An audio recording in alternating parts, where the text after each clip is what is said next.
स्वामी जी महाराज के श्री चरणों में साष्टांग प्रणाम। श्री नागौरिया पीठाधीश्वर स्वामी जी महाराज के श्री चरणों में साष्टांग प्रणाम।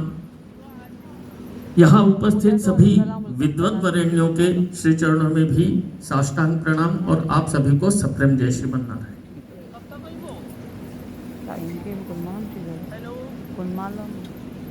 आपने अपने उद्बोधन में शायद एक बात कही थी कि आज सभी आचार्य चरणों का यहाँ दर्शन करके यहाँ उपस्थिति होने से ऐसे लगता है कि शायद वैकुंठ का एक अंश यहाँ उपस्थित है। शायद उन्होंने तेलुगु में बोला था, लेकिन मैंने हिंदी में ऐसे ही समझा।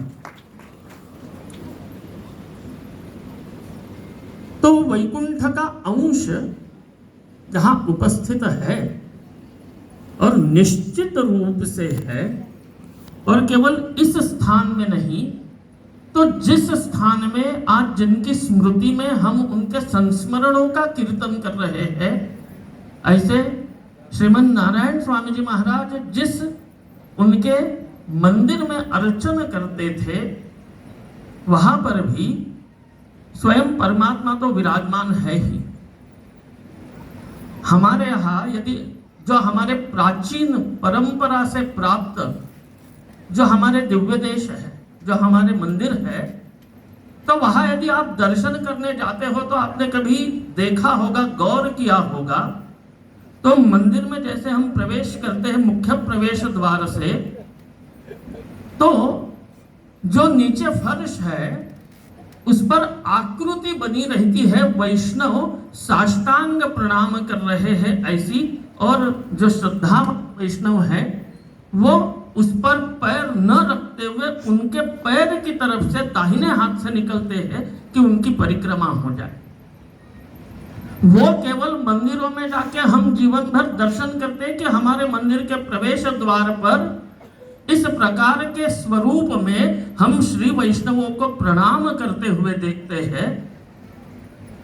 हमने जो जीवन देखा वो श्रीमन नारायण स्वामी जी महाराज अपने अंतिम क्षण के कैंकर्य के रूप में हमारे सामने उदाहरण के रूप में प्रस्तुत करते हुए परम पद को गमन की। मंदिर के ठीक बाहर, मुख्य प्रवेश द्वार के ठीक बाहर साष्टांग करते हुए जो जीवन भर जिन ठाकुर जी के चरण कमलों का उन्होंने दिव्य कैंकर्य प्राप्त किया, उनको साष्टांग करते हुए ही परम पद का मार्ग उनका खुला। और ऐसा सौभाग्य बिना आचार्य कृपा के नहीं मिलता, और वह आचार्य कृपा ही हमारा धन है। हमारे यहाँ उभय वेद मार्ग प्रवर्तकाचार्य कहा जाता है।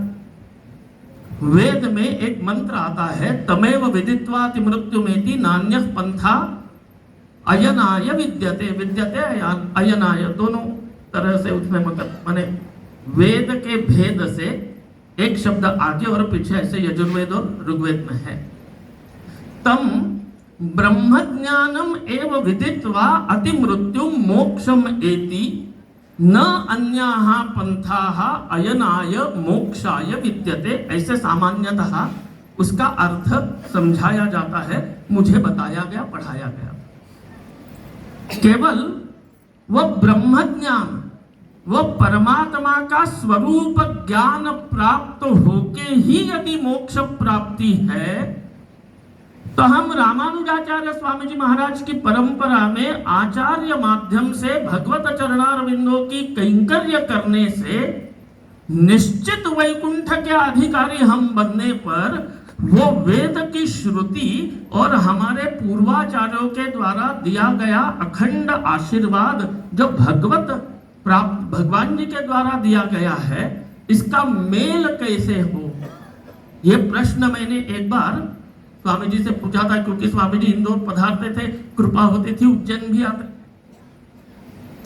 तब उन्होंने कहा था कि जो हमारे आचार्य चरण है, यह आचार्य चरण ही हमें ज्ञान प्रदान करते हैं।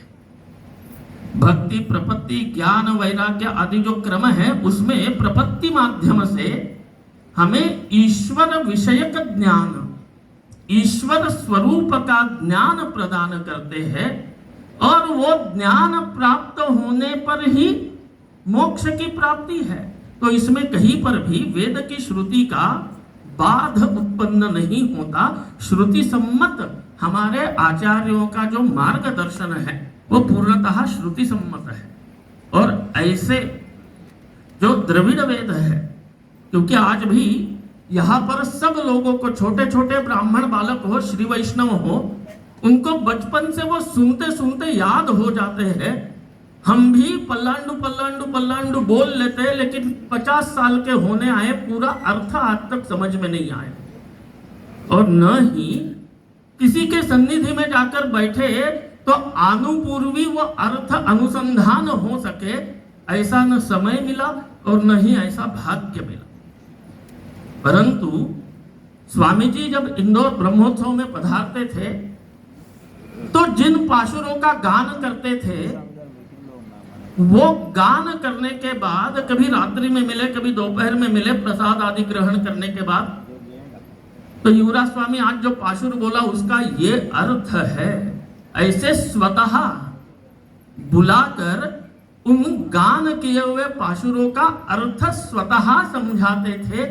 और जो आपने अपने संस्मरण में कहा कि विद्या ददाति विनयम, विनयशील होकर तो हमें जाना चाहिए उनके चरणों में कि स्वामी जी कृपा कीजिए, कुछ ज्ञान प्रदान कीजिए, लेकिन स्वयं ही बुलाकर बताना।